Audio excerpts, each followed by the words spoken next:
Outside Westbrook Elementary at 3:15 p.m., Edith Walsh, CEO of one of the city's fastest-growing tech companies, was violently dragged into an unmarked van while reaching for her daughter's hand. Parents screamed, phones recorded, but within seconds, the vehicle vanished into traffic. Miles Bowen, a single father waiting in the pickup line, was the only one who didn't just watch, he acted. What he didn't know was that this wasn't a random kidnapping. It was an orchestrated hit by the very people Edith trusted most, designed to bury secrets that could destroy an empire built on lies. And Miles, a man with his own tragic history tied to the same corruption, held the one piece of evidence that could either save Edith's life or get them both killed. Tonight, a schoolyard witness would become the only ally a desperate CEO could trust, and together they would uncover a truth that would shatter everything. Before we jump back in, tell us where you're tuning in from, and if this story touches you, make sure you're subscribed. Because tomorrow, I've saved something extra special for you. The afternoon sun cast long shadows across the parking lot of Westbrook Elementary as parents lined up in their vehicles, engines idling, eyes scanning for their daughters and sons emerging from the double doors. Miles Bowen sat in his aging sedan, window down, watching the controlled chaos of dismissal time. His 7-year-old daughter Sophie would appear any minute, backpack bouncing, chattering about her day. This was his favorite part of working from home as a freelance data analyst. This daily ritual of being present, being there, being the parent his daughter could count on. He noticed the black van immediately because it didn't belong. No school sticker on the windshield, no parent emerging to join the pickup line. Just dark tinted windows and an engine that purred with expensive precision. The van had positioned itself near the front entrance, angled in a way that blocked the security camera's view. Miles's instincts, honed from years working in corporate cybersecurity before his life fell apart, screamed that something was wrong. Then he saw her. Edith Walsh, unmistakable even in casual clothes. Her professional demeanor somehow present even in jeans and a blazer. Miles recognized her from the news, from the tech blogs, from the business section that detailed her company's meteoric rise. Novatech Solutions had revolutionized data encryption, and Edith Walsh had become the face of innovation, the youngest female CEO to break into the top tier of the city's tech sector. She was holding her daughter's hand, laughing at something the girl said, completely unaware of the van's side door sliding open. It happened in seconds.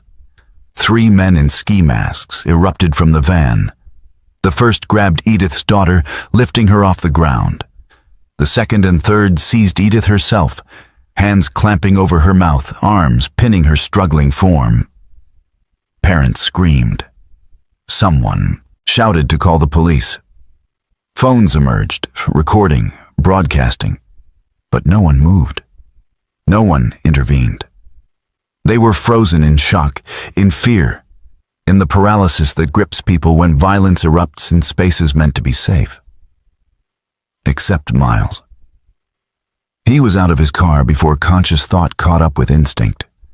His door slammed, his feet pounded pavement, and he was running toward the van even as it started to pull away. One of the masked men was still half out of the vehicle, pulling the door closed. Miles reached him, grabbed his jacket, yanked hard.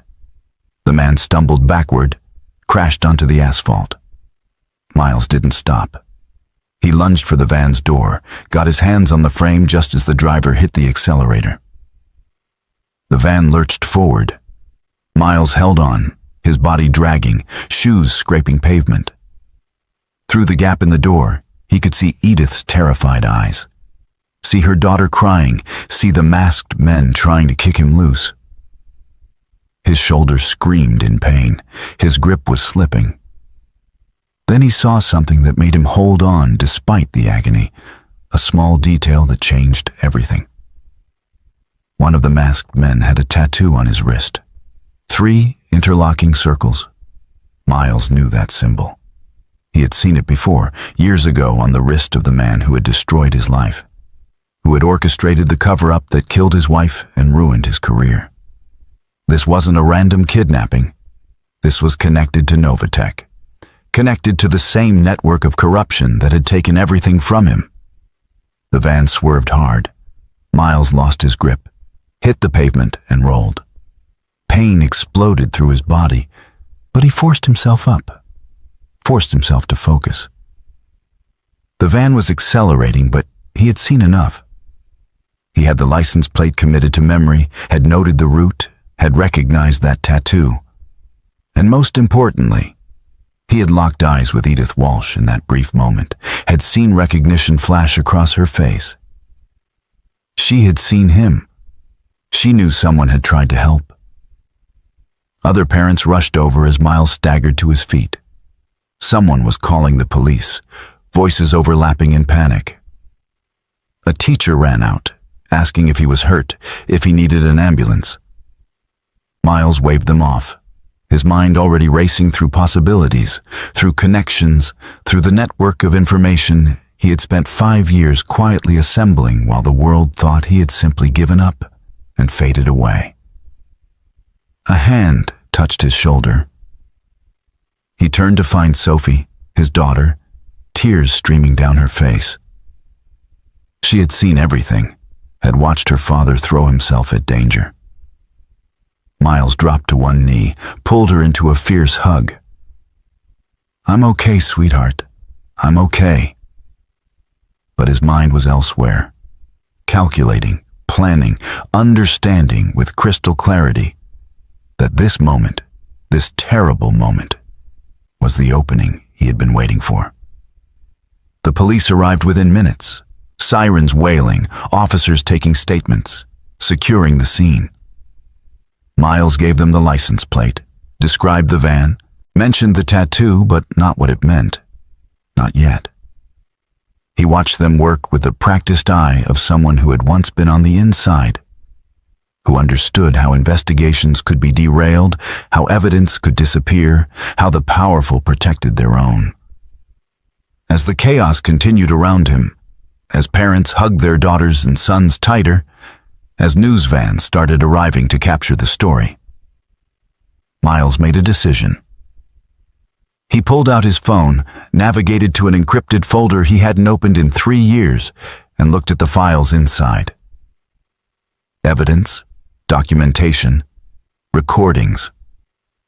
All of it collected by Sean Douglas, his best friend, his former colleague at Novatech. The man who had died under suspicious circumstances 6 months ago after telling Miles he had finally gathered enough proof to bring down the entire corrupt leadership. Sean had been Novatech's chief technology officer.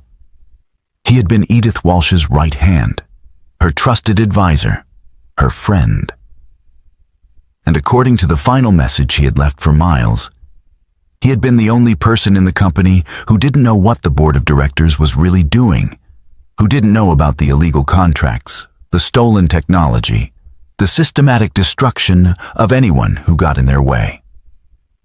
Miles looked at his daughter, then at the space where Edith Walsh's daughter had been standing moments before. 2 single parents, 2 people caught in the crossfire of corporate greed. And now, Edith Walsh needed help from the one person in this city who had both the knowledge and the motivation to find her, to save her, to finally expose the truth that Sean had died protecting. He scrolled to a specific file, the one marked Insurance 4 miles only. Inside was a video message, Sean's face gaunt and frightened. Miles had watched it only once, the day after Sean's supposed heart attack. Now he pressed play again, letting the familiar words wash over him. If you're watching this again, something has happened to Edith. They'll come for her eventually. She's the only clean one, Miles. The only one who built Novatech on actual innovation instead of theft and corruption. When they move against her, you have to be ready. You have to save her. Because she's the key to everything, and because she deserves to know the truth about what her company really is. Miles closed the phone, his jaw set with determination. The police were still interviewing witnesses, still processing the scene. They would investigate, but Miles knew how these things went. By the time they navigated bureaucracy and warrants, Edith could be dead. Her daughter could be used as leverage. The evidence could disappear. No, this required someone who operated outside the system, someone with nothing left to lose, someone who knew exactly how deep the corruption ran. Miles Bowen had spent 5 years in the shadows, broken and grieving, working jobs beneath his skill level, raising his daughter alone, waiting for the moment when he could finally strike back at the people who had destroyed his family. That moment had just arrived in an elementary school parking lot, announced by screeching tires and a CEO's terrified eyes. Preparing and narrating this story took us a lot of time. So if you are enjoying it, subscribe to our channel. It means a lot to us. Now back to the story. The police interview took 45 minutes.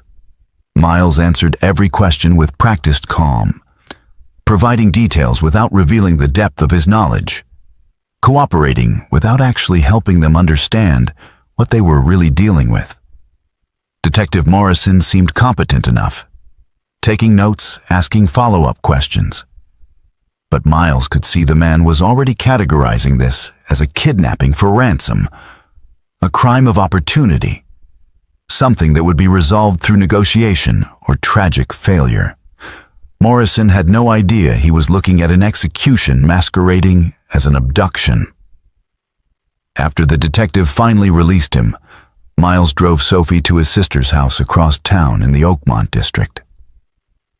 Elena met them at the door, her face creased with worry from the news reports already flooding social media. "Miles, what happened? They're saying you tried to stop them." "I need you to watch Sophie for a few days."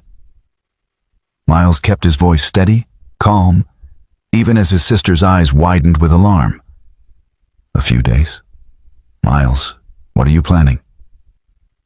He knelt down, looked his daughter in the eyes. "Sophie, I need to help that lady and her daughter. The people who took them are very bad people, and the police might not be able to find them in time. Do you understand?" Sophie's lower lip trembled, but she nodded. She was too young to fully grasp the danger, but old enough to see the determination in her father's face. "You'll be careful?" "I promise. And Aunt Elena will make you those chocolate chip pancakes you love." He kissed her forehead, held her tight, then stood and faced his sister. "If anything happens to me, there's a safety deposit box at Hillcrest Bank. The key is taped under the false bottom of my desk drawer. Everything Sophie needs to know is in there." "Miles, I have to do this, Elena. These are the same people who killed Rebecca." His sister's face went pale. She knew. She had been there through the aftermath, through the investigation that went nowhere, through the systematic destruction of Miles's reputation when he tried to demand answers. She had watched her brother-in-law be labeled paranoid, obsessed, unstable. She had seen him forced out of his career, seen him retreat into himself, seen him survive only because of Sophie. "Then finish it," Elena said quietly. "Finish it and come home." Miles drove directly to a storage unit on the edge of town, one he had rented under a false name 5 years ago. Inside, past the boxes of old furniture and forgotten belongings, was a locked cabinet. He opened it, revealing the organized chaos of his obsession. File folders labeled with names and dates. Hard drives containing terabytes of encrypted data. Photographs connected by red string like something from a conspiracy theorist's fever dream. Except it wasn't a theory. It was documented fact. Miles had been Novatech's director of cybersecurity, reporting directly to Sean Douglas.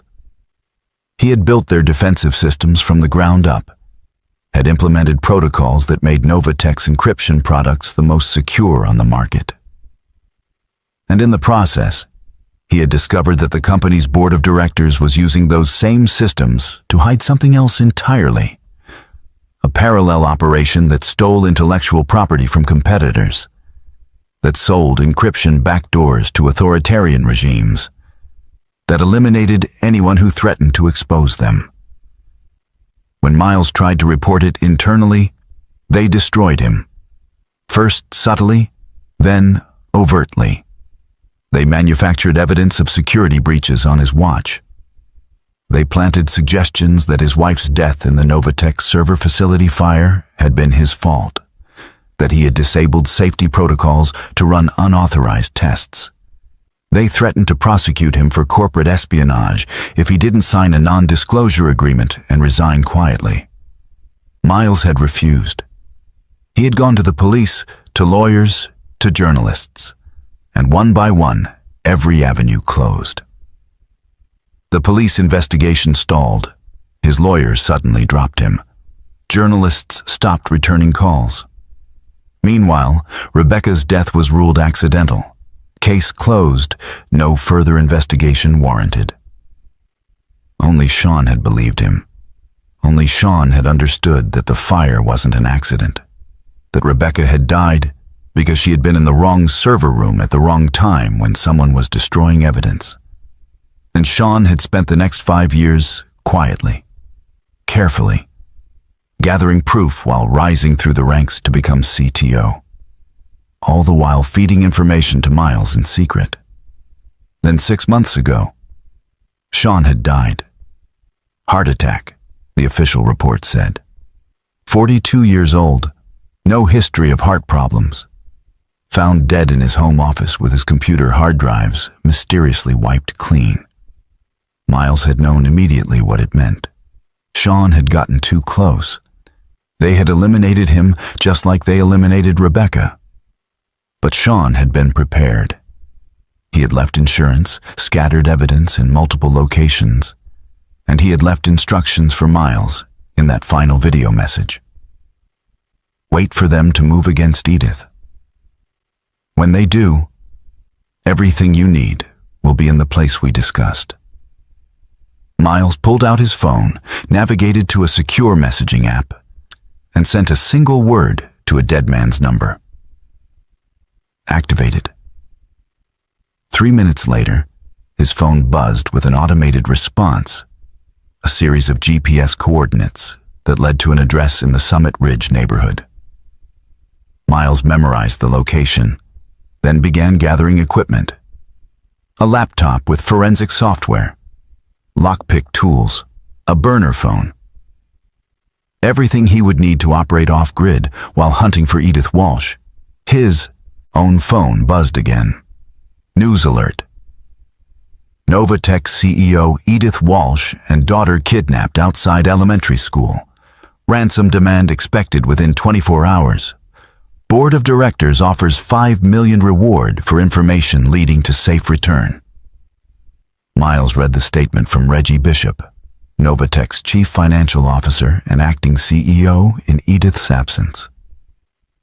It was perfectly crafted, conveying concern and determination, promising the company's full cooperation with law enforcement.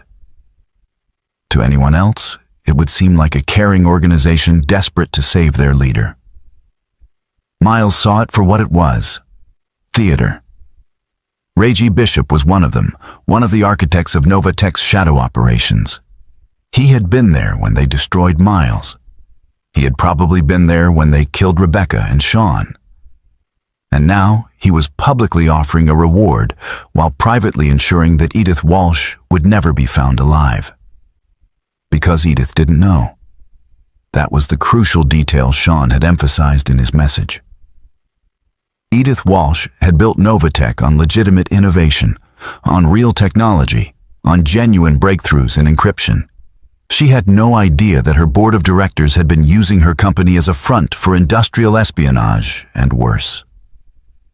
She was the perfect cover, brilliant and ethical, and completely oblivious to the crimes being committed in her name. And now she had apparently discovered something that made her dangerous enough to eliminate. Miles packed his equipment into a nondescript backpack, locked the storage unit, and headed for Summit Ridge. The coordinates Sean had provided led to a townhouse in a quiet residential area. Miles parked 2 blocks away, approached on foot, picked the lock on the back door with practiced efficiency. Inside, the townhouse was empty, but clearly maintained. Utilities still on, furniture covered with sheets, mail collected but not forwarded. A safe house. Sean had planned for everything. Miles found what he was looking for in the basement, behind a false panel in the wall. A small, fireproof safe with a biometric lock. He pressed his thumb to the scanner, the one Sean had programmed years ago as insurance, and the safe clicked open. Inside were 3 items. A USB drive labeled "Complete Evidence, All Crimes Documented." A burner phone with a single contact saved, and a handwritten note in Sean's familiar scrawl. "Miles, if you're reading this, I'm dead and they've moved against Edith. The USB contains everything: financial records, communications, video evidence of the board ordering Rebecca's death and covering it up. It's enough to put them all in prison for life. But you can't just release it. They own too many people. Police, prosecutors, judges. They've spent years buying influence. If you leak this evidence, it will disappear before anyone can act on it. You need Edith alive. You need her to see what her company really is. And you need her to voluntarily, publicly expose it herself. She's the only one they can't discredit. She's the only one people will believe. The burner phone will receive 1 message at midnight tonight, the location where they're holding her. You'll have a 6-hour window before they move her again. Save her, Miles. Show her the truth and finish what we started. For Rebecca, for both of us." Miles read the note 3 times, then carefully placed everything in his backpack. The weight of it felt significant, final. This was the moment 5 years of grief and rage had been building toward. The moment where he could finally strike back, finally make the people who destroyed his life pay for their crimes. But first, he had to save a woman he had never met. Convince her that everyone she trusted had betrayed her, and somehow persuade her to destroy her own company from the inside. The burner phone sat heavy in his pocket as he left the townhouse, as he drove back across the city, as he waited for midnight and the message that would tell him where to find Edith Walsh. He thought about her daughter, about the terror in that little girl's eyes as she was dragged into the van. He thought about Sophie, safe with Elena for now, but living in a world where companies could murder with impunity, where corruption could flourish unchecked. No more, Miles promised himself. No more silence. No more hiding. Tonight, the truth would begin to surface. And tomorrow, the people who thought themselves untouchable would learn that some debts could never be escaped, that some witnesses could never be silenced, that justice delayed was not justice denied. It was simply justice gathering strength. At 11:47 p.m., Miles sat in his car 3 blocks from police headquarters, laptop open, monitoring encrypted police communications. The official investigation into Edith Walsh's kidnapping was proceeding exactly as he expected. Slowly, bureaucratically, hamstrung by procedure and the assumption that this was a ransom situation requiring delicate negotiation. Detective Morrison had assigned a team, established a command center, and was waiting for the kidnappers to make contact. They would be waiting a long time. This wasn't about money. At exactly midnight, the burner phone buzzed. A text message appeared, nothing but an address. 4732 Blackwood Industrial Drive, Unit 7. Miles knew the area, an abandoned manufacturing district on the eastern edge of the city where Novatech had once maintained a warehouse before consolidating operations. The location was perfect for holding someone. Isolated, no witnesses, plenty of soundproofing from the old factory equipment still inside. Miles started his car, then hesitated. He couldn't do this alone. If he went in there and got killed, the evidence died with him. Edith died. Her daughter died. And the people responsible continued operating with impunity. He needed backup, but he couldn't trust the police. Couldn't trust anyone connected to Novatech's sphere of influence. He pulled out his personal phone, scrolled through contacts he hadn't called in years, and stopped on a name. Jordan Hayes, investigative journalist. They had met during Miles's initial attempts to expose Novatech, back when Jordan was still interested in the story. Eventually, like everyone else, Jordan had stopped returning calls. But Miles had always suspected it wasn't by choice. A journalist with Jordan's instincts wouldn't abandon a story this big unless someone had applied serious pressure. Miles sent a text. "Remember the Novatech story you couldn't publish? I have the CEO and proof of everything. Come alone. I'll send coordinates in 10 minutes if you respond." 3 minutes later, "I'm listening." Miles allowed himself a small smile, then sent the address with a warning. "Park a block away. Come armed if you can. These people kill witnesses." He arrived at Blackwood Industrial Drive at 12:35 a.m. The street was dark, most of the streetlights broken or burned out. The skeletal remains of failed businesses looming like tombstones to economic collapse. Unit 7 was at the end, a large warehouse with loading docks and high windows, several of them glowing with dim interior light. Jordan's car pulled up 5 minutes later, a battered sedan that had seen better days. The journalist emerged looking older than Miles remembered, hair graying at the temples, lines of stress carved deep around the eyes. But those eyes still held the sharp intelligence Miles had respected, still scanned the environment with practiced wariness. "You look terrible," Jordan said by way of greeting. "You should see the other guy." "The other guy has Edith Walsh in it. Warehouse, Miles. What exactly is your plan here?" Miles opened his backpack, pulled out the laptop and showed Jordan the files Sean had left. Financial records showing millions in stolen IP sales. Email chains discussing Rebecca's death and how to frame it as accidental. Video footage of board meetings where they casually discussed eliminating problems, human problems, with the same tone others might use for quarterly budget reviews. Jordan's face went white in the laptop's glow. "Oh my God, this is everything. This is Pulitzer-level documentation." Sean Douglas spent 5 years collecting it, and they killed him for it. Miles closed the laptop. "But it doesn't matter unless we can connect it to something happening right now, something they can't deny or suppress. That's why we need Edith Walsh alive, aware and willing to go public. So we just walk in there and ask nicely?" Miles pulled out the lockpick set, along with something else, a small device that looked like a phone but wasn't. Sean was paranoid. He installed backdoors in every Novatech facility security system. "This will give us access to their cameras, their locks, their communications. We'll know exactly where they're holding her and how many people are inside. And then we improvise."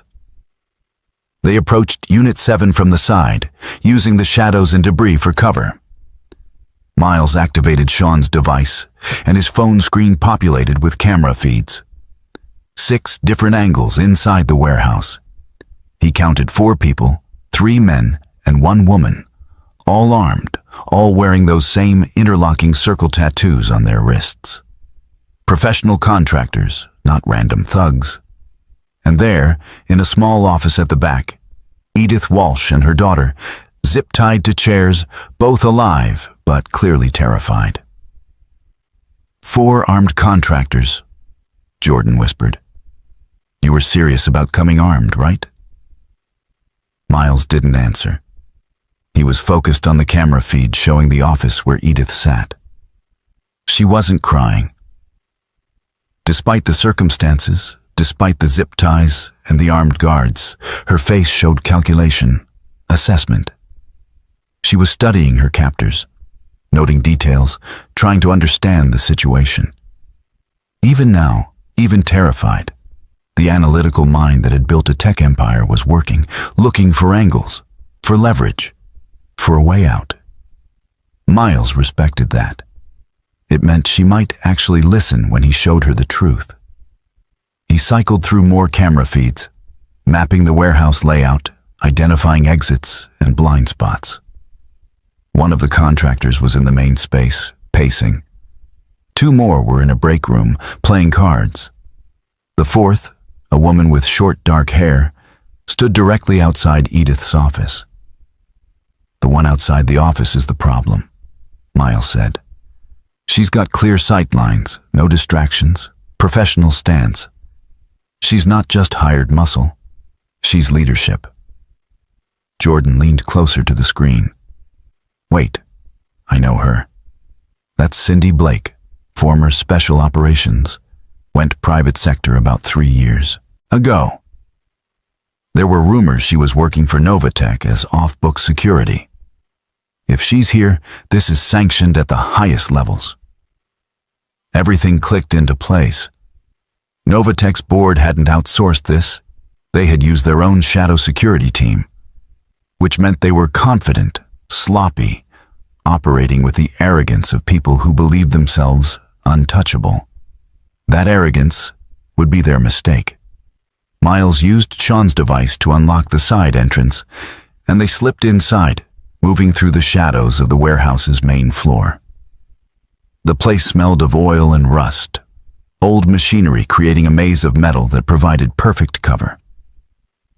They made it to within 20 feet of the office before Cindy Blake's radio crackled. Status check, a voice said. Reggie Bishop. Miles recognized it instantly. All secure, Cindy responded. Target is compliant, awaiting disposal orders. Disposal, not ransom, not negotiation.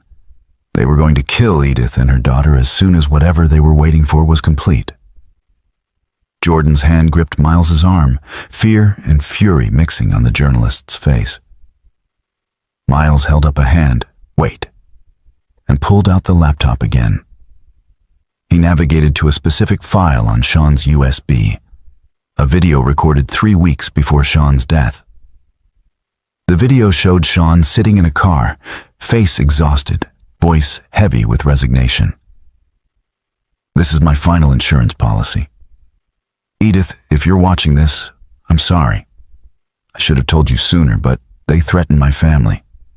They said if I exposed them, my wife and son would have an accident. So I stayed quiet and collected evidence, hoping to find a way to bring them down without sacrificing the people I love. But I was wrong. There is no safe way. They're too powerful, too connected. So I'm leaving this for Miles Bowen, the only person I trust to do what needs to be done. Miles, the woman you're trying to save built Novatech on real innovation. She has no idea that her CFO, her COO, her entire board has been using her company as a front for industrial espionage.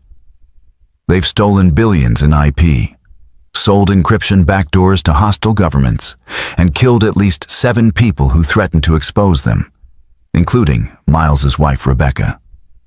Edith is the perfect cover, brilliant and ethical, giving them legitimacy while they commit crimes. But she's discovered something, I don't know what yet. But they're planning to eliminate her. When they make their move, you'll have maybe hours to save her. Show her this video. Show her the evidence. Make her understand that the company she built has been corrupted from the inside. and convince her that the only way to stop them is to burn it all down publicly, spectacularly, in a way they can't suppress. It's the only way justice happens. It's the only way my death, Rebecca's death, all of it, means something. The video ended. Miles saved it to his phone, then looked at Jordan. I'm going to create a distraction. When Blake moves to investigate, you get Edith and her daughter out through the loading dock. Don't stop, don't look back, just run. And you? I'll be right behind you. It was a lie, and they both knew it. But Jordan nodded anyway, understanding that some things mattered more than survival, that some truths had to be delivered regardless of cost. Miles moved through the machinery, found the warehouse's electrical panel, and used Sean's device to trigger a controlled shutdown. Lights flickered, alarms blared, and the contractors immediately went on alert. Cindy Blake barked orders, sent 2 men to investigate while she maintained position. Not good enough. Miles needed her to move. He picked up a piece of metal, threw it hard against the far wall. The sound echoed through the warehouse like a gunshot. Cindy's head snapped toward it, and for 3 critical seconds, she hesitated, torn between maintaining position and investigating a potential breach. Professional instinct won. She moved toward the sound, weapon drawn, leaving the office door unguarded. Jordan sprinted from cover, reached the office, used bolt cutters on the zip ties. Edith and her daughter stumbled to their feet, confused, terrified. Jordan put a finger to lips, pointed toward the loading dock, and they ran. Miles watched them disappear into the darkness, then stepped out where Cindy Blake could see him. She spun, weapon rising, recognition flashing across her face. Miles Bowen, you're supposed to be broken. I got better. You should have stayed down. Now you die with her. Maybe. But first, you're going to answer a question. Miles held up his phone, showing the video of Sean. Who gave the order to kill him? Cindy's expression didn't change. Does it matter? You'll be dead in 30 seconds. It matters to me. She smiled, cold and professional. Reggie Bishop. Same person who ordered your wife's death. Same person who's going to sleep peacefully tonight while you bleed out in this warehouse. Miles nodded slowly. That's what I needed to hear. Then he pressed a button on Sean's device, and every camera in the warehouse activated, broadcasting live to a server that would automatically upload to multiple news organizations and law enforcement agencies if Miles didn't input a cancellation code within 10 minutes. Cindy's smile vanished. What did you do? I made sure the truth survives, even if I don't. She raised her weapon, but Miles was already moving, diving behind machinery as bullets sparked off metal. He didn't need to fight her, didn't need to win. He just needed to buy time for Edith to escape, for Jordan to get her somewhere safe, for the evidence to reach people who would actually do something with it. Behind him, sirens began to wail. Someone had called the police, maybe a night watchman, maybe Jordan. It didn't matter. What mattered was that Cindy Blake and her team were now trapped, their operation exposed, their target escaped. Miles ran for the loading dock, bullets chasing him, and thought about Rebecca, about Sean, about all the people who had died for a truth that was finally about to see light. He burst through the door into the cool night air, just as police cruisers screeched into the parking lot, just as Jordan's car roared away with Edith and her daughter inside. Just as the video of Sean's confession began uploading to servers across the internet. And Miles Bowen, broken witness turned reluctant hero, allowed himself to believe that maybe, just maybe, justice was possible after all. Miles made it to the police perimeter with his hands raised, identifying himself as a witness, before trigger-happy officers could make assumptions. Detective Morrison recognized him from the school parking lot, confusion and suspicion warring on his face as he took in the scene. Warehouse full of armed contractors, CEO and daughter rescued, and the same civilian who had tried to stop the kidnapping now emerging from what was clearly a tactical operation. "Mr. Bowen, you want to explain what you're doing at an active crime scene?" Miles handed over his phone, the one still streaming warehouse camera feeds. "Saving your investigation about 6 hours of work. The people inside are Novatech Private Security. They were going to kill Edith Walsh and her daughter tonight. Everything you need is being uploaded to a secure server as we speak." Morrison stared at the feeds, watched Cindy Blake and her team being cornered by SWAT, watched the timestamp verified footage of Edith bound to a chair. "How did you know where to find her?" "That's a longer conversation. Right now, you need to secure those contractors before they can communicate with whoever hired them. And you need to put Reggie Bishop, Novatech's CFO, under immediate surveillance." "You're telling me how to do my job?" "I'm telling you that if you don't move fast, evidence will disappear, witnesses will recant, and this whole thing gets buried under corporate lawyers and political connections." Miles met the detective's eyes. "I've seen it happen before." Something in his tone made Morrison pause.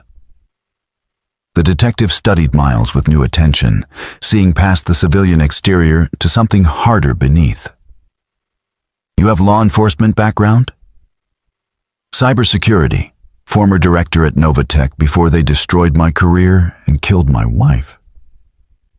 Miles said it flatly, without emotion, stating facts. "I spent 5 years collecting evidence. Tonight you're going to get a crash course in corporate corruption that will make your head spin." Morrison looked like he wanted to argue, but the evidence was literally streaming on Miles's phone. He made a call, issued orders for surveillance on Reggie Bishop, then turned back to Miles. "You're not going anywhere until I get a full statement." "Fine. But first, I need to know where Jordan Hayes took Edith Walsh." "The journalist? They're at County General. Mrs. Walsh and her daughter are being checked for injuries." Miles nodded, relieved. Jordan had made the smart play, taking them somewhere public, somewhere with witnesses and security cameras. Somewhere the Novatech board couldn't make them disappear quietly. The statement took 2 hours. Miles laid out everything, starting with his employment at Novatech, Rebecca's death, the systematic cover-up, Sean Douglas's investigation, and the evidence trail leading to tonight's rescue. Morrison's expression progressed from skepticism to shock to grim determination as the scope of the conspiracy became clear. "This is going to be a media nightmare," the detective said finally. "Good. That's the only way it doesn't get buried." By the time Miles left police headquarters, dawn was breaking over the city. His phone had exploded with notifications, news alerts, social media tags. The story was everywhere. Novatech CEO kidnapped, rescued by civilian and journalist, connections to corporate security contractors, questions about board involvement.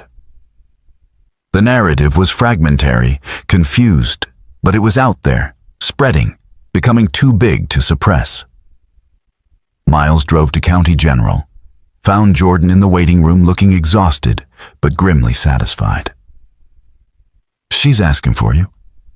Wants to know who the hell you are and why you risked your life for her." "How's her daughter?" "Physically fine, emotionally traumatized, but alive.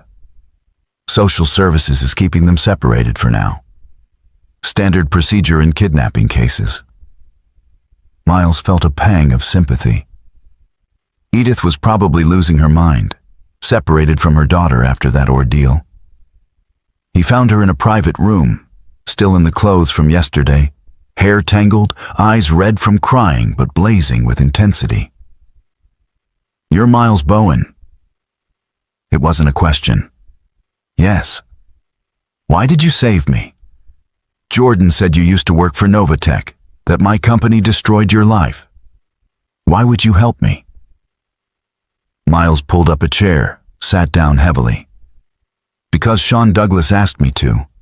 And because despite everything your board of directors has done, you're not one of them." Edith's face crumpled at Sean's name. "He died 6 months ago. Heart attack. He was murdered, same as my wife. Same as at least 5 other people who got too close to the truth about what Novatech really is." Miles pulled out his phone, showed her Sean's video. "You need to watch this." She watched in silence, tears streaming down her face, as her best friend and trusted CTO explained the depth of the betrayal, explained how her life's work had been corrupted, explained that she was the perfect cover for criminals because of her genuine brilliance and ethics. When it ended, Edith sat motionless, staring at nothing. "I built that company," she whispered. "Every innovation, every patent, every breakthrough, that was real. That was mine." "I know. That's why they needed you. That's why they'll do anything to keep you quiet now that you know the truth." Edith looked up sharply. "They won't succeed. I'll expose them. I'll burn it all down if I have to." "That's exactly what we need you to do. But first, you need to understand what you're up against." Miles spent the next hour showing her the evidence Sean had compiled. Financial records proving the board had stolen billions in intellectual property. Communications with foreign governments selling encryption backdoors. Security footage of board meetings where they casually discussed eliminating problems, human problems, with clinical detachment.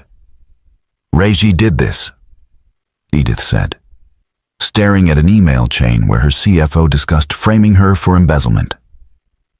"He was my mentor. I trusted him completely. That's why betrayal works. It requires trust first." A commotion erupted in the hallway. Raised voices, someone demanding access. Miles moved to the door, looked out to see Reggie Bishop himself, flanked by 2 lawyers and hospital security, arguing with the police officer stationed outside Edith's room. "I'm her CFO and acting CEO. I have every right to see her." "This is a crime scene, sir. No unauthorized access." Miles stepped into the hallway. Reggie's eyes locked on him, recognition and fury flashing across his polished features. I should have made sure you were dead 5 years ago." The admission, captured by hallway security cameras, made the lawyers flinch. Reggie realized his mistake immediately, tried to backtrack. That is, what I meant to say." "You meant exactly what you said." Edith appeared behind Miles, her voice cold and clear. "You killed Rebecca Bowen. You killed Sean Douglas. You tried to kill me. And you just confessed in front of witnesses." Reggie's composure shattered. "You don't understand what you're interfering with. The board will. The board is going to prison, and I'm going to make sure every single employee, every investor, every person you lied to knows exactly what Novatech became under your leadership. You'll destroy the company. Thousands of jobs. You already destroyed it. I'm just cleaning up the corpse." The lawyers were pulling Reggie back, damage control instincts overriding everything else. But the confrontation had been recorded, would be part of the official record, another piece of evidence in a case that was rapidly becoming airtight. As Reggie was escorted away, still protesting, Miles turned to find hospital staff and patients filming on their phones. The hallway confrontation was already being uploaded, shared, going viral. Within minutes, it would be everywhere. Edith Walsh confronting her would-be killer, refusing to back down, promising justice. "That was incredibly dangerous," Miles said quietly. "Good. I'm done being careful. I'm done trusting the wrong people. Edith turned to him. Jordan told me about your daughter, that you left her with your sister to come save me. Why would you take that risk? Miles thought about Sophie, about the world he wanted her to grow up in. Because the alternative is letting them win, letting them kill with impunity. I couldn't do that anymore. Then help me finish this. Help me expose every single crime, every cover-up, everything. I want the truth so public, so undeniable, that no lawyer or politician can make it disappear. That's going to require access to Novatech systems, physical evidence, witnesses willing to testify. I'm still CEO. I still have access codes, administrative privileges, knowledge of where bodies are buried. Edith's expression hardened. And I know exactly where Sean kept his insurance files, the ones beyond what he gave you, the complete documentation, everything. Miles felt a surge of hope. Where? The main data center. Server rack 14, hidden partition. He showed me once, said if anything ever happened to him, I should know where to look. She paused. I thought he was being paranoid. I didn't understand. He was protecting you, giving you plausible deniability. Well, I don't want deniability anymore. I want justice. Edith grabbed her phone, started making calls. I'm organizing a press conference for tomorrow morning. Every major outlet broadcast live. And I'm going to tell them everything. The board will try to stop you, legally, physically, whatever it takes. Let them try. I have the truth, I have evidence, and I have nothing left to lose. She met his eyes. Sound familiar? Miles smiled grimly. Very. Outside the hospital, news vans were already gathering. Social media was exploding with speculation and outrage. The story had taken on a life of its own, fed by Edith's hallway confrontation, by the dramatic rescue, by years of carefully maintained corporate image crumbling in real time.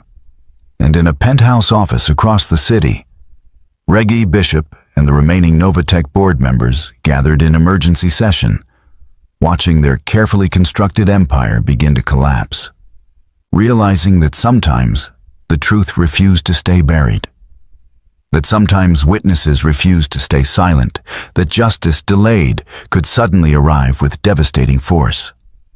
The war had begun, and this time the good guys had both evidence and righteous fury on their side. Morning brought chaos. Miles left the hospital with Jordan to retrieve Sophie from his sister's house, needing to see his daughter, to assure himself she was safe before the situation escalated further. Elena met them at the door, Sophie peering around her aunt's legs with worried eyes. Daddy. She ran to him, and Miles scooped her up, held her tight, breathing in the familiar scent of her strawberry shampoo. I'm okay, sweetheart. Everything's okay. The news says you're a hero. They showed you on TV. Miles exchanged a glance with Elena over Sophie's head. His sister's expression was complex. Pride mixed with fear, mixed with the understanding that their lives were about to become very complicated, very quickly. Can we talk? Elena led them to the kitchen, while Sophie settled in the living room with cartoons. Miles, there are reporters outside my building. They want interviews, want to know about you, about Sophie. This is getting out of control. I know. I'm sorry. I never meant to drag you into this. You're not dragging us anywhere. We're family. But you need to think about Sophie's safety. If these people killed your wife, killed Sean Douglas, what's to stop them from... She couldn't finish the sentence. Jordan spoke up. I've arranged a safe location. Small apartment, registered under a shell company, completely off the grid. You and Sophie can stay there until this is resolved. How long will that take? Elena asked. Miles wished he had a good answer. The press conference is tomorrow morning. Once Edith goes public with everything, the board's options become limited. They can't disappear us without making themselves look guilty. Unless they don't care about looking guilty anymore, Jordan said grimly. Desperate people make desperate choices. We need to assume they'll try something. A knock at the door made everyone freeze. Elena checked the peephole, relaxed slightly. Detective Morrison. The detective entered looking like he hadn't slept, which he probably hadn't. Mr. Bowen, we need to talk, privately. They moved to the kitchen while Elena stayed with Sophie. Morrison pulled out a tablet, showed Miles a series of photographs. Crime scene images, a body in an expensive suit, face frozen in death. Reggie Bishop, found dead in his penthouse 3 hours ago. Single gunshot wound to the head, weapon at the scene. Preliminary ruling is suicide. Miles stared at the image, felt something cold settle in his stomach. It wasn't suicide. I agree. But that's the official narrative, and it's going to stick unless we can prove otherwise. Morrison swiped to another image, this one showing a handwritten note. Confession letter. Says he orchestrated the kidnapping, admits to financial crimes, takes sole responsibility for everything. Very convenient. Very fabricated, Jordan said, reading over Miles's shoulder. Problem is, handwriting matches, fingerprints match, everything technically checks out. If I push the suicide angle, I'll get shut down by people above my pay grade. Morrison looked at Miles. You said there were other board members involved. Now they're cleaning house, eliminating anyone who could testify against them. Cindy Blake and her team? Lawyered up, not talking. And without Reggie to implicate them, their connection to the kidnapping becomes circumstantial. Miles felt the familiar weight of injustice, the sensation of watching criminals escape through technicalities and corruption. But this time, he had leverage. What about the evidence Sean compiled? The financial records, the communications? Defense will argue it was all Reggie, acting alone, maybe with Sean's help before Sean developed a conscience. They'll paint Edith Walsh as a victim of her CFO's crimes, offer her a settlement, and walk away clean. Unless Edith refuses to play along, Miles said. Unless she goes public with everything before they can control the narrative. Morrison nodded slowly. The press conference, you're really going through with it? Tomorrow morning, 9 a.m., Novatech headquarters lobby. Every outlet that wants a camera there is invited. It's risky. The remaining board members will do anything to stop her. That's why we need police protection. For Edith, for her daughter, for anyone involved in exposing this. Morrison was quiet for a long moment, clearly weighing career implications against conscience. Finally, he said, I'll make it happen. Protective detail, secure transport, the works. But after tomorrow, this goes federal. The crimes you're describing cross state lines, involve international contracts. Local PD won't be enough. We just need to survive until tomorrow. After that, it's out in the open. After Morrison left, Miles gathered Sophie and explained they were going to stay somewhere new for a few days, an adventure, just until some grown-up problems got solved. She took it with the resilience of a kid who had already learned that life was unpredictable, that sometimes Daddy had to do hard things, that flexibility was survival. Jordan drove them to the safe apartment, a modest 2-bedroom in a nondescript building downtown. Miles did a security sweep while Sophie explored, claiming the smaller bedroom as hers, already making plans for where her stuffed animals would go. She's amazing, Jordan observed, watching through the doorway as Sophie arranged her backpack contents with careful precision. She's had to be. After Rebecca died, it was just us. She learned to adapt. You raised her alone? Didn't have a choice. Rebecca's family blamed me for her death, cut off all contact. My parents are gone. It was just me and Sophie against the world. Miles smiled faintly. Turns out, that's enough. His phone buzzed. Text from Edith. Need to see you. Can you come to the police safe house? Bringing my daughter. Miles left Sophie with Jordan, who promised movies and takeout, and drove across town to where Edith was being kept under protective custody. The safe house was a converted apartment building, officers stationed at every entrance, security cameras covering every angle. Edith met him in a secure conference room, her daughter sitting beside her, small hand gripping her mother's tightly. The girl was maybe 6 years old, dark hair like Edith's, eyes still showing the trauma of the kidnapping, but also displaying her mother's fierce intelligence. Miles, this is my daughter, Zoe. Zoe, this is the man who saved us. Zoe studied him with serious eyes. You jumped on the van. I did. That was very brave and very stupid. Miles laughed despite himself.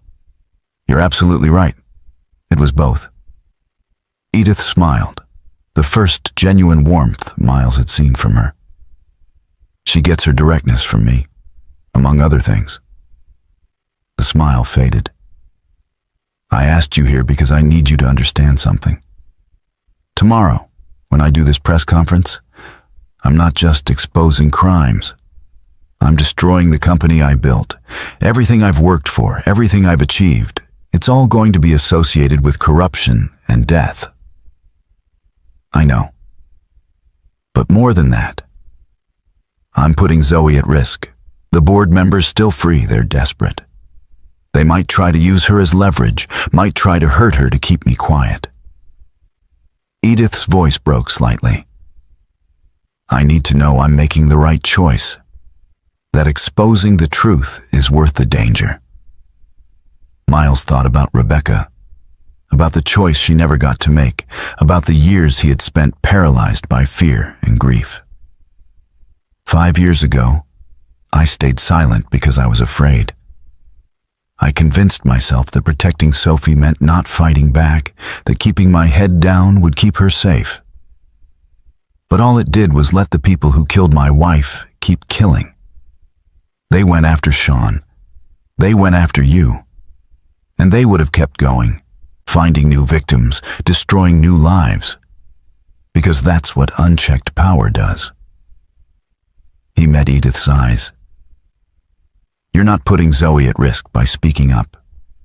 You're protecting her by making sure she grows up in a world where the truth matters, where criminals face consequences, where power doesn't make you untouchable. That's the world she deserves. That's the world they both deserve. Edith was crying silently, and Zoe reached up to wipe her mother's tears with small hands. It's okay, Mommy. We're brave, remember? Like the princesses in the stories, the ones who fight dragons. Yes, baby. We're brave. Edith pulled her daughter close, then looked at Miles. Tomorrow morning. No backing down, no compromises. We tell the whole truth. The whole truth, Miles agreed. He stayed with them for another hour, going over the evidence again, preparing Edith for the questions she would face, the accusations the board's lawyers would throw at her. Jordan joined them via video call, outlining media strategy, identifying sympathetic journalists who could be trusted to tell the story accurately. As they worked, Miles watched Zoe color at the conference table, watched her, periodically checked to make sure her mother was still there, still safe. He thought about Sophie doing the same thing, about all the daughters and sons who deserved better than a world where corporations could kill with impunity. When he finally left the safe house, night had fallen. Miles drove back to the apartment where Jordan and Sophie were watching animated movies.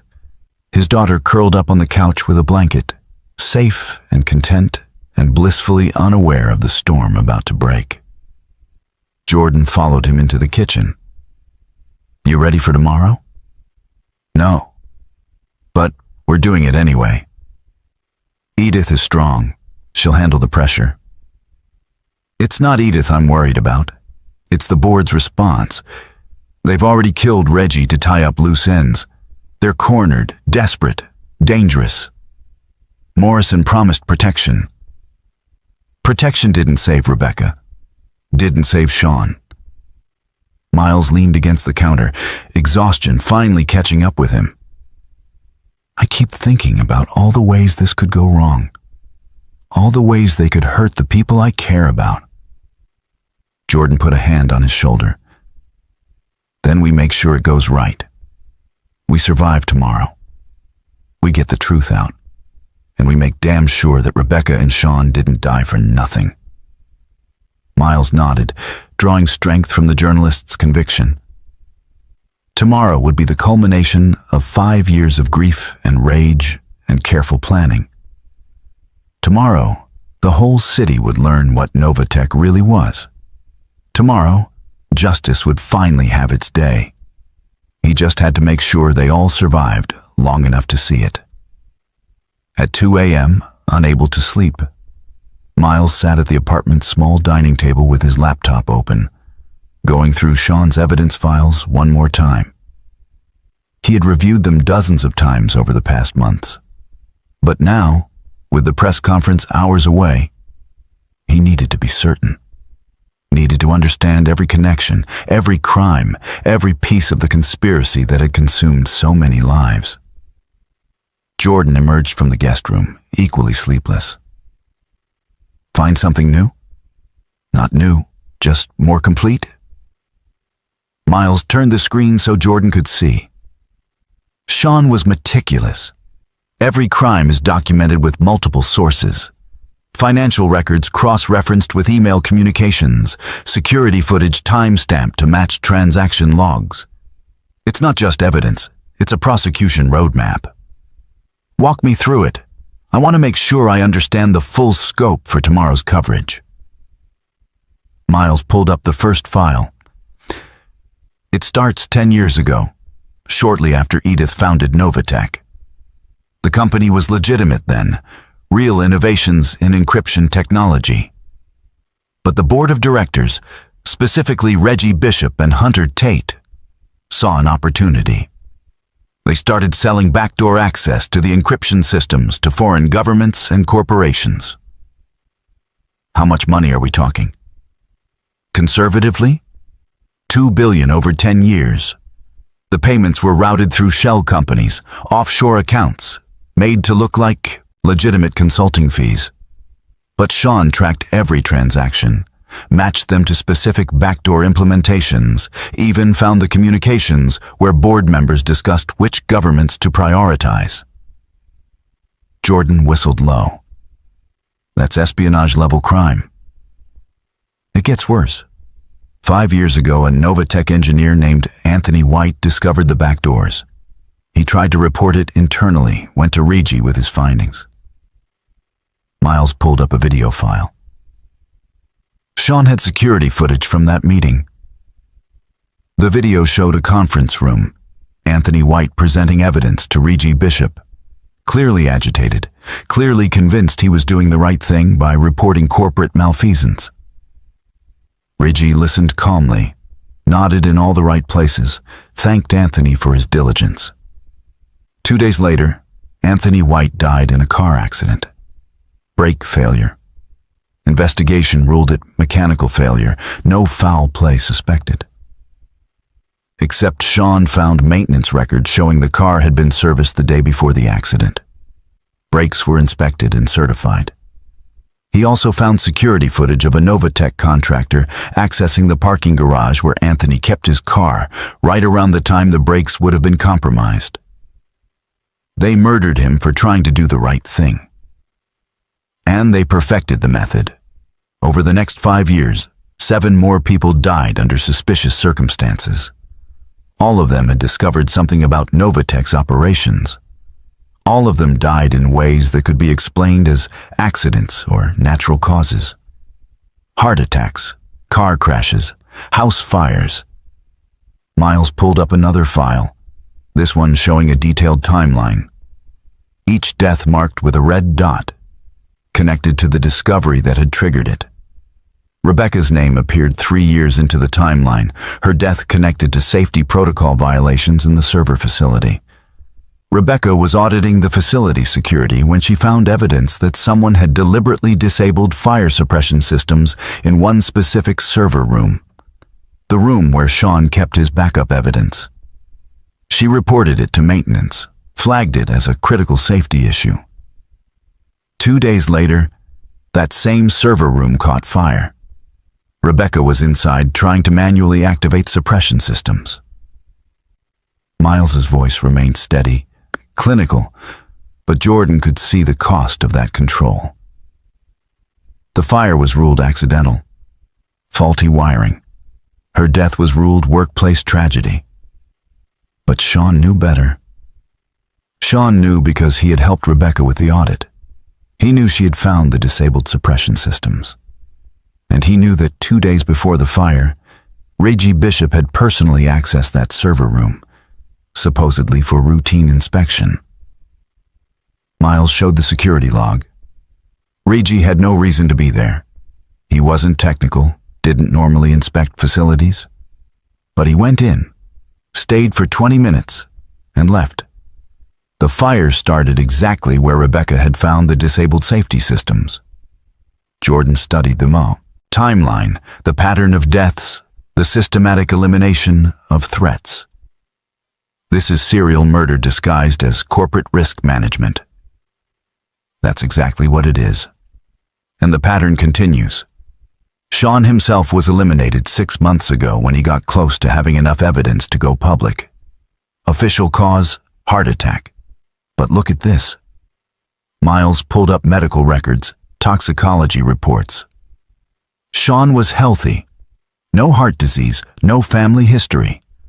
But the toxicology found elevated potassium levels, which can indicate natural death or indicate a specific type of poisoning that mimics heart attack symptoms. Did you tell Morrison about this? I did. He's requesting exhumation and re-examination. But even if it confirms poisoning, proving who administered it is nearly impossible. Miles closed the file. That's the genius of their method. Individual cases look like accidents or natural causes. It's only when you see the pattern, when you connect all the deaths to their discoveries, that the truth becomes obvious. They sat in silence for a moment, the weight of systematic murder hanging heavy between them. Then Jordan asked, "What about the kidnapping? How does that fit the pattern?" Miles pulled up a new file. Edith discovered something. I'm still not sure what, but 3 weeks ago she requested access to archived financial records from the company's early years. Records that should have been routine, but that apparently contained something important enough to trigger the board's response. Sean mentioned in his video that Edith had discovered something. Right. And look at the timing. She requested the records on a Tuesday. By Friday, the board had emergency meetings. The following Monday, Cindy Blake and her team were contracted for a special project. No details in the official records. And yesterday, they executed the kidnapping. They were planning to make it look like a ransom situation gone wrong. Kill her and her daughter, blame it on kidnappers, express corporate sorrow, and move on. Exactly. Except we interrupted that plan. Miles showed Jordan a new document. This one a detailed organizational chart of Novatech's board of directors. With Reggie dead, supposedly by suicide, that leaves 4 board members still active. Hunter Tate, Chief Operating Officer; Ella White, Chief Legal Officer; Logan Martinez, Chief Innovation Officer; and Easton Brooks, Head of Strategic Partnerships. All of them involved? According to Sean's evidence, yes. All 4 participated in the backdoor sales. All 4 benefited financially from the arrangements. And all 4 attended meetings where the elimination of threats was discussed, sometimes explicitly, sometimes in corporate euphemisms, but always with the same result. People died. Jordan leaned back, processing the scope of it. This is going to be the biggest corporate crime story in a decade, maybe longer. Only if we can get Edith through tomorrow's press conference alive. Once she goes public, their options narrow significantly, but until then, they're going to throw everything at stopping her. As if summoned by the conversation, Miles's phone buzzed. Text from an unknown number. "You're making a mistake. Walk away now. Think about your daughter." Miles showed it to Jordan, who immediately pulled out their own phone. "That's a direct threat. We need to tell Morrison." "Won't matter. Burner phone, untraceable, plausible deniability. They're probing, seeing if intimidation works." Miles deleted the message. "It won't." Another text arrived, this one with an attachment. Miles opened it, felt his blood run cold. It was a photo of Sophie, taken today through the apartment window, playing in the living room, completely unaware she was being watched. "They found us." Jordan was already moving toward the bedroom where Sophie slept. "We need to move. Now." Miles was calling Morrison even as he grabbed their bags. Woke Sophie gently, explained they were going on another adventure, sweetheart, right now. No time to pack everything. His daughter, bless her, didn't argue. Just grabbed her favorite stuffed animal and let him carry her to Jordan's car.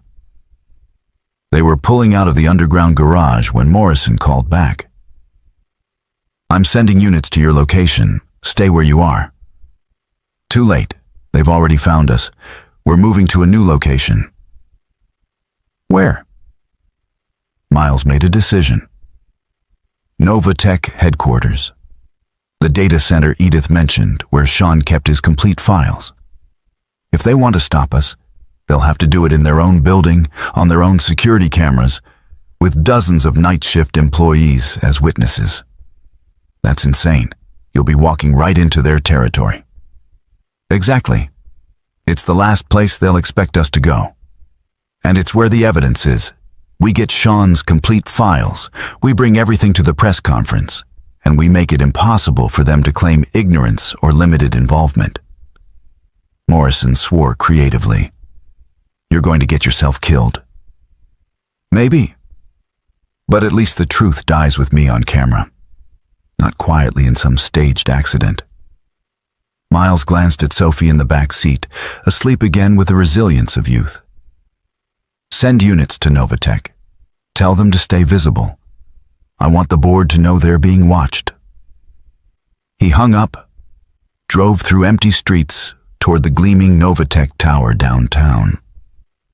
Jordan sat silent beside him, equally aware of how dangerous this was, equally committed to seeing it through. "You know they'll have security waiting," Jordan finally said. "I'm counting on it. I still have access codes from my time as director. Sean never had them revoked, kept them active as insurance. I can get us into the data center. And if the codes have been changed, then we improvise." They parked in the public garage, used the pedestrian entrance to avoid the main lobby. At 3 a.m., the building was mostly empty. Just night shift maintenance and security. Miles used his old badge, prayed the system hadn't flagged it. The light turned green. They were in. Jordan carried Sophie while Miles led them through familiar corridors, muscle memory guiding him to the data center sublevel. His badge worked on the elevator, worked on the sublevel door, kept working as they descended into the climate-controlled realm of servers and backup systems. Server rack 14 was exactly where Edith said it would be. Miles accessed the terminal, input the credentials Sean had given him years ago, watched the hidden partition unlock. Inside was everything, complete financial records going back to Novatech's founding, communications between board members discussing crimes with casual brutality, Video evidence of meetings where murder was authorized with the same tone others might use for approving office supplies. This is it, Miles breathed, beginning the download to an external drive. This is everything Sean collected, everything they killed him to hide. The download would take 15 minutes. Miles set Sophie down on a chair, let her sleep while he and Jordan reviewed files, confirming that everything was there, that it was complete and damning beyond any possible defense. They can't survive this, Jordan said, watching video of Reggie Bishop explicitly ordering Rebecca's death. No lawyer, no judge they've bought, no politician they've bribed can make this disappear. That's why they'll try to make us disappear instead. As if on cue, the data center door opened. Cindy Blake walked in, no longer pretending to be in custody, no longer operating under cover of law. She had a weapon, but didn't raise it, just studied Miles with professional assessment. You should have stayed broken, Bowen. Would have lived longer. Maybe. But I would have died a coward. Miles positioned himself between Cindy and Sophie. You here to kill us? Here to offer you a choice. Walk away. Take your daughter. We'll wire you 10 million, set you up anywhere in the world. You get to live, raise your kid, forget any of this happened. And if I refuse? Cindy's expression didn't change. Then you join your wife, and Jordan joins Sean, and your daughter grows up in foster care, never knowing what really happened to her father. Miles looked at Jordan, saw the journalist's face set with determination, looked at Sophie, sleeping peacefully, trusting that Daddy would keep her safe, looked back at Cindy Blake and the weapon she hadn't raised, but could in an instant. Here's my counteroffer, Miles said quietly. You put down the weapon, you turn yourself in, you testify against the remaining board members. You do that and maybe you serve 20 years instead of life. Cindy laughed, no humor in it. You think you're in a position to negotiate? I think I'm in a position to tell you that this entire conversation is being recorded and broadcast to Detective Morrison's phone.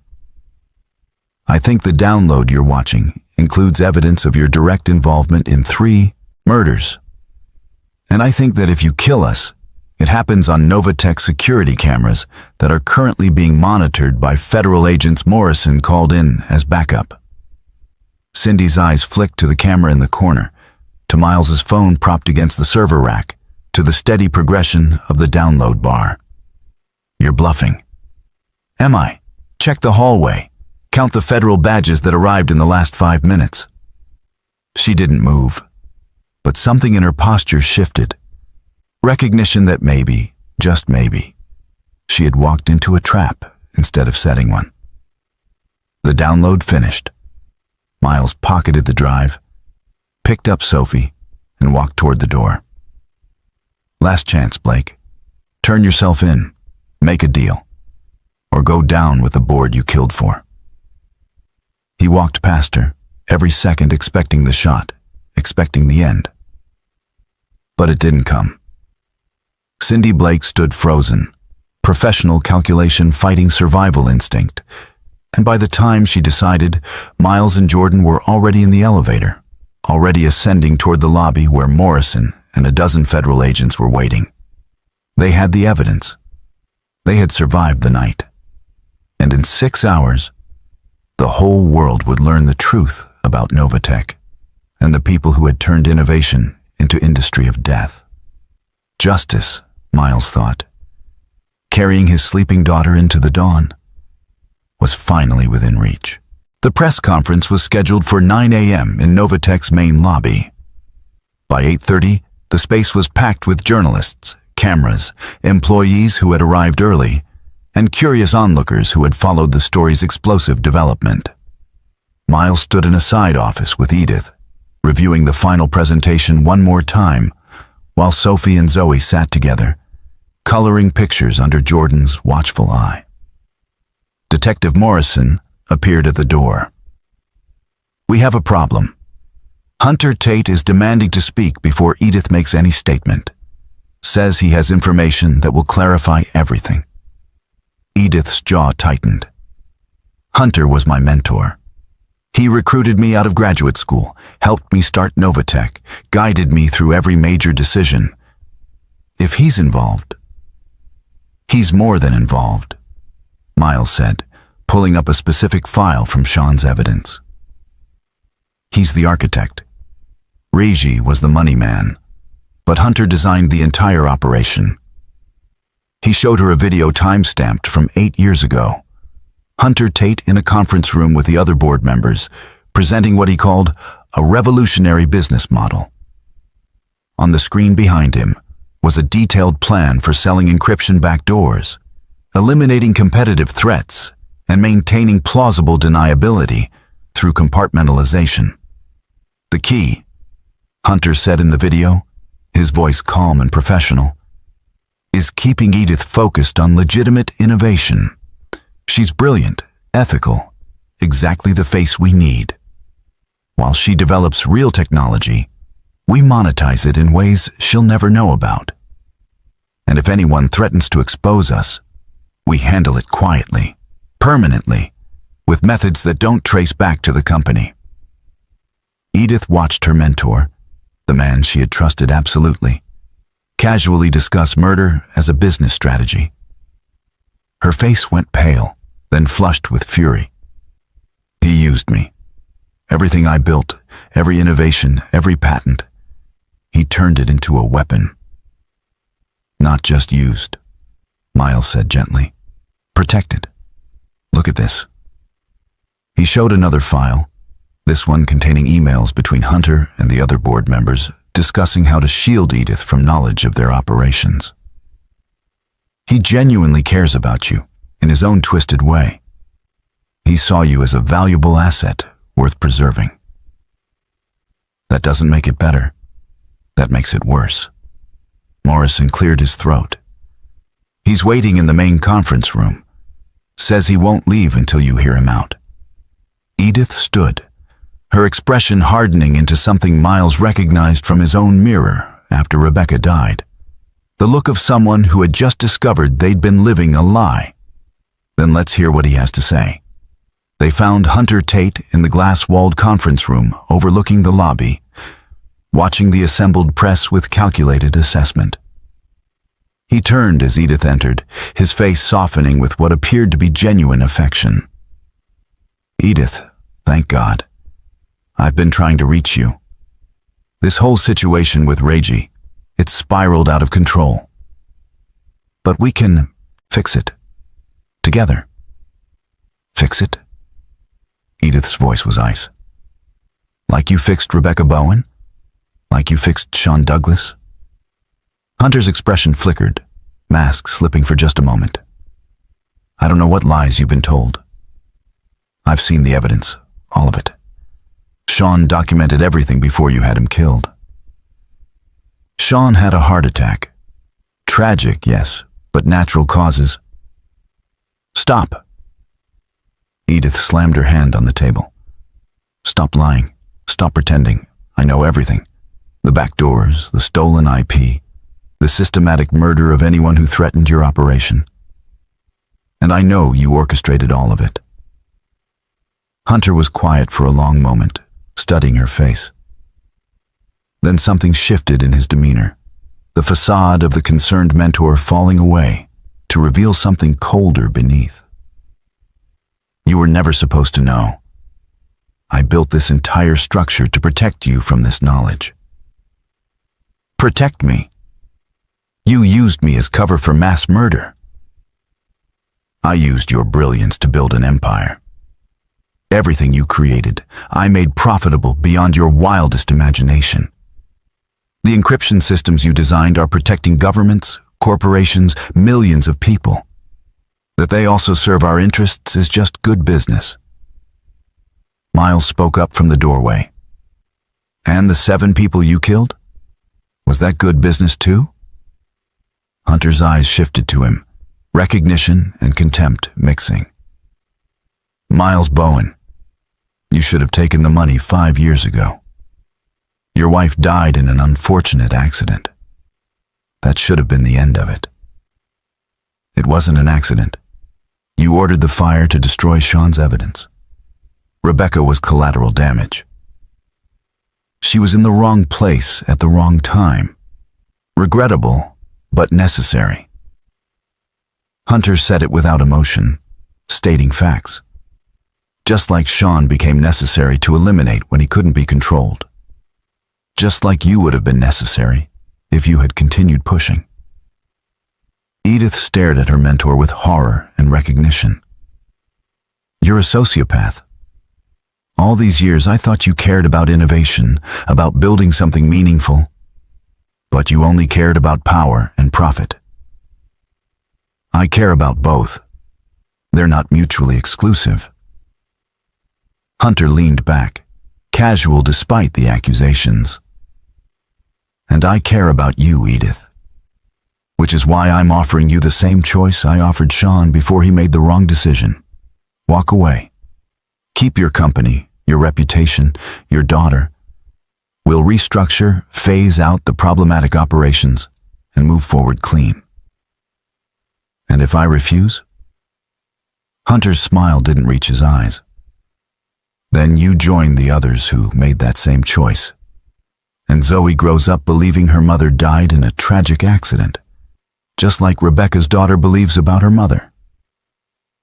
The threat was explicit, undeniable, captured by the security camera Miles had deliberately positioned to record the conversation. Hunter had just confessed to multiple murders and threatened a 7-year-old girl, all while believing he was negotiating from a position of strength. Miles pulled out his phone, showed Hunter the screen where the conversation was being live-streamed to Morrison's entire team, to federal prosecutors, to the assembled press 1 floor below. Every word, recorded and broadcast. You just confessed to everything. Hunter's face went white, then red with fury. He lunged for Miles, but Morrison and 2 federal agents were already coming through the door, weapons drawn, commands sharp and clear. Hunter Tate, architect of a decade-long criminal conspiracy, was placed in handcuffs while cameras in the lobby below captured his perp walk in real time. Edith watched her mentor being led away, tears streaming down her face. Not tears of sadness, Miles realized, but tears of rage and betrayal and grief for the person she thought Hunter had been, the mentor who had never actually existed. I'm sorry, Miles said quietly. Don't be. You showed me the truth. That's all anyone can ask for. She wiped her eyes, straightened her shoulders, and looked at the lobby full of press. Let's finish this. The press conference began with Edith standing at a podium, cameras broadcasting live to millions, telling the truth about Novatech in clear, unflinching detail. She detailed the back doors, the stolen IP, the systematic murders. She showed Sean's video, played Hunter's confession, displayed financial records that proved billions in illegal transactions. Halfway through her presentation, the remaining board members made their move. Ella White, chief legal officer, stood up in the crowd and demanded the floor. This is slander. Mrs. Walsh is clearly suffering from trauma-induced delusions following her kidnapping. None of these allegations have been verified. They've been verified by federal investigators. Morrison interrupted from the side. We've been building a parallel case for 3 months based on anonymous tips. Mrs. Walsh's evidence confirms what we already suspected. Ella's composure cracked. You have no authority to investigate. We have every authority. And as of 10 minutes ago, we have warrants for your arrest, along with Logan Martinez and Easton Brooks. The 2 other board members tried to leave through the back exits, only to find federal agents waiting. The arrests happened live on camera, broadcast to the world. 3 more members of Novatech's board being led away in handcuffs while their corporate empire collapsed in real time. Ella White wasn't finished. She pulled out a small device from her jacket, held it up for the cameras. "You think you've won? This is a dead man switch, connected to explosives in the building's foundation. You arrest me, I release this button, and everyone in this lobby dies." The room erupted in panic. People scrambled for exits, cameras kept rolling, and federal agents froze, unwilling to risk the threat being real. Miles saw the calculation in Ella's eyes, the desperate gambit of someone with nothing left to lose. "You're bluffing," Edith said, her voice carrying over the chaos. "There are no explosives. You're a lawyer, not a demolitions expert. This is just another manipulation. Try me. Come one step closer and find out."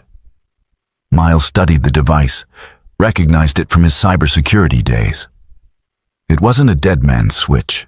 It was a network jammer, designed to block communications.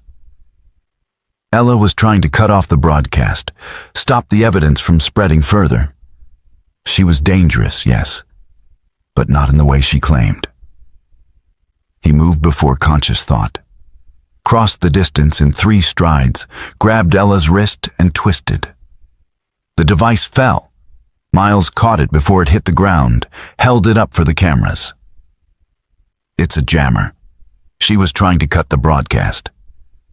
Federal agents swarmed Ella, forced her to the ground, handcuffed her while she screamed threats and accusations. Miles handed the device to Morrison, then turned to find Sophie standing near the podium, eyes wide with fear. He scooped her up immediately. "It's okay, sweetheart. It's over. We're safe." That lady was scary. She was. But she can't hurt anyone anymore. Edith had retrieved Zoe as well, holding her daughter close while the federal agents cleared the room of the arrested board members. The press conference had devolved into chaos, but the evidence had been presented, the confessions recorded, the truth made public and undeniable. Jordan approached with a laptop showing social media feeds. The story was everywhere, trending on every platform, news organizations picking up the live stream and broadcasting it globally. Novatech's stock had been halted, trading suspended pending investigation. The company Edith had built was finished, destroyed by the corruption that had infected it from within. "How do you feel?" Miles asked her. Edith looked around the lobby, at the space where she had once commanded respect and authority, now a crime scene being processed by federal investigators. "Free," she said finally. "For the first time in years, I feel free." Within hours, the reversal was complete. Social media exploded with support for Edith, condemnation for the board members who had betrayed her. Novatech employees who had initially been shocked and confused by the allegations now posted apologies, shared their own stories of suspicious incidents they had witnessed, contributed to the growing wave of accountability.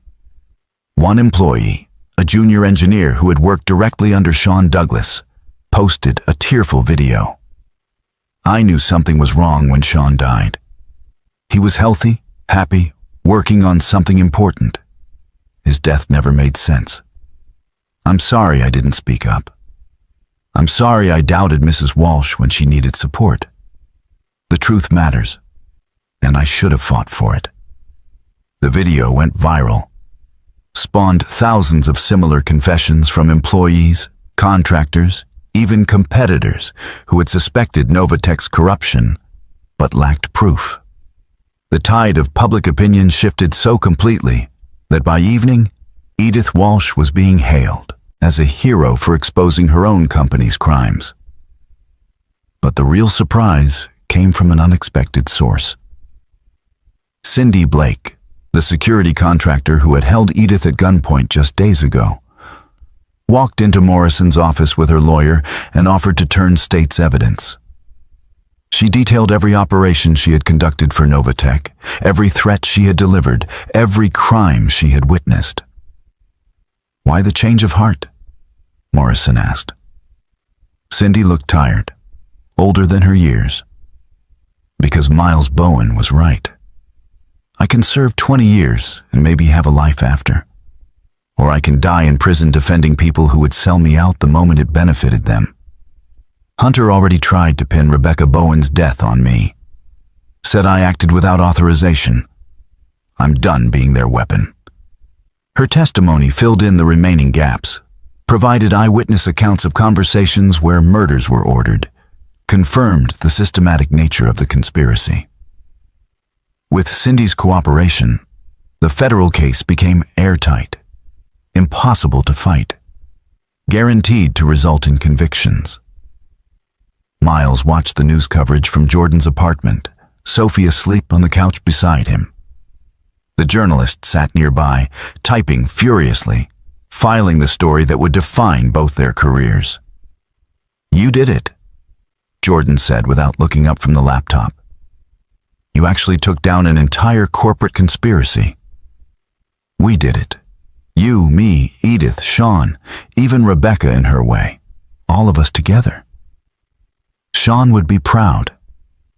Rebecca would be furious it took so long." Jordan smiled at that, understanding the complicated grief of loving someone who died for truth you were still fighting to expose. What happens now? After the trials, after the convictions? Miles looked at Sophie, thought about the life he wanted to give her. Now we heal. We rebuild. We make sure this never happens again. His phone buzzed. Text from Edith. "Thank you. For everything. For believing in me when no one else did. For saving my daughter. For making Sean's sacrifice mean something. I'll never forget what you did." Miles responded simply. Justice needed all of us. The truth needed all of us. That's what Sean understood. That's what makes it matter. 3 months later, Miles stood in the lobby of what used to be Novatech headquarters, watching movers clear out the last of the equipment. The company had been dissolved, its assets liquidated, the proceeds going to victims' families and legal fees. The building itself had been sold to a nonprofit focused on corporate accountability and whistleblower protection. Edith found him there, Zoe holding her hand. Saying goodbye? Something like that.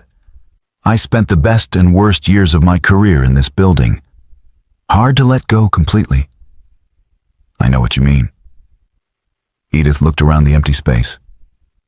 I built my dreams here. They were corrupted, stolen, turned into nightmares. But they started as dreams. What will you do now? Start over. I've been offered positions at 3 different companies, consulting roles that would pay well and keep me in the industry. She paused. I'm turning them all down. Taking time with Zoe. Maybe teaching, mentoring the next generation of engineers and teaching them how to protect their innovations from corruption. That sounds perfect. Edith smiled, then became serious. I want to offer you something. Not a job exactly, but a partnership. I'm starting a foundation in Sean and Rebecca's names, dedicated to supporting whistleblowers, protecting people who expose corporate crime. I want you to help run it. Miles was surprised, honored, and uncertain all at once. I appreciate the offer, but I'm not sure I'm qualified. You're exactly qualified. You lived it. You survived it. You know what whistleblowers face and what they need to succeed. Please, at least consider it. Before Miles could respond, Sophie and Zoe ran up from where they had been exploring the empty building. The 2 girls had become inseparable over the past months, bonded by shared trauma and the resilience of youth. Dad, can Zoe come over for dinner tonight? Sophie asked. If her mom says it's okay. Zoe looked up at Edith with pleading eyes. Can I, Mom? Please? Edith laughed. Only if Miles doesn't mind cooking for one more. I never mind. Miles met Edith's eyes over the girls' heads, saw warmth there, the beginning of something beyond shared trauma, beyond professional respect. They walked out of the building together, the afternoon sun casting long shadows across the empty parking lot. Jordan was waiting by the car, camera in hand, documenting the final chapter of the story that had consumed all their lives. "One last question for the article," Jordan called out. "What's next for the heroes of the Novatex scandal?" Sophie answered before anyone else could. "We're going to get pizza and watch movies. Dad promised." The adults laughed, the tension of months finally breaking into something like joy. They had survived. They had won. The people who killed Rebecca and Sean were in prison, facing decades behind bars. The truth had been exposed, justice had been served, and the world was marginally better for their efforts. "Actually," Edith said as they reached the cars, "I have a better idea. My place. I'll cook, we'll celebrate properly, and we can discuss the foundation without the pressure of formal business meetings." Miles looked at Sophie, who was nodding enthusiastically. Looked at Zoe, equally excited. Looked at Jordan, who was grinning. That sounds perfect. That evening, in Edith's kitchen with pasta boiling and wine breathing and the girls playing in the next room, Miles felt something he hadn't experienced in 5 years. Peace. Not the absence of conflict, but the presence of purpose achieved, of battles won, of family chosen rather than inherited. Edith touched his arm gently. "You're thinking about Rebecca?" "Always. But also thinking she'd approve of this. Of us fighting back, of making her death mean something, of building something good from the ashes. I think Sean would approve too. He always said the best revenge was living well and fighting hard." They raised glasses, toasted absent friends, and let themselves imagine futures built on truth instead of lies, on justice instead of corruption, on family defined by choice and love, rather than blood and obligation. Later, as Miles tucked Sophie into bed at Edith's guest room, his daughter asked the question he'd been wondering himself. "Are we going to stay here, Dad? With Miss Edith and Zoe? Would you like that?" "Yeah. Zoe's my best friend. And Miss Edith makes you smile the way you used to before Mom died." Miles kissed her forehead, marveling at her perception. "We'll see, sweetheart. But whatever happens, we're going to be okay. Better than okay. We're going to be happy. Because we told the truth. Because we told the truth. And because we found people who matter. That's what makes a family, Sophie. Not blood, but choice. Not perfection, but presence. And we've found that here." He left her sleeping, found Edith on the balcony looking at the city lights. She didn't say anything, just took his hand, and they stood together in comfortable silence. Two people who had lost everything and found each other in the aftermath. Two people who had chosen truth over comfort, justice over safety, and discovered that sometimes the hardest choices led to the most meaningful destinations. The foundation would launch next month. The trials would continue for years. The healing would take even longer. But tonight, in this moment, they had peace. They had purpose. They had each other. And that was enough. More than enough. It was everything. Up next, you've got 2 more standout stories right on your screen. If this one hit the mark, you won't want to pass these up. Just click and check them out. And don't forget to subscribe and turn on the notification bell so you don't miss any upload from us.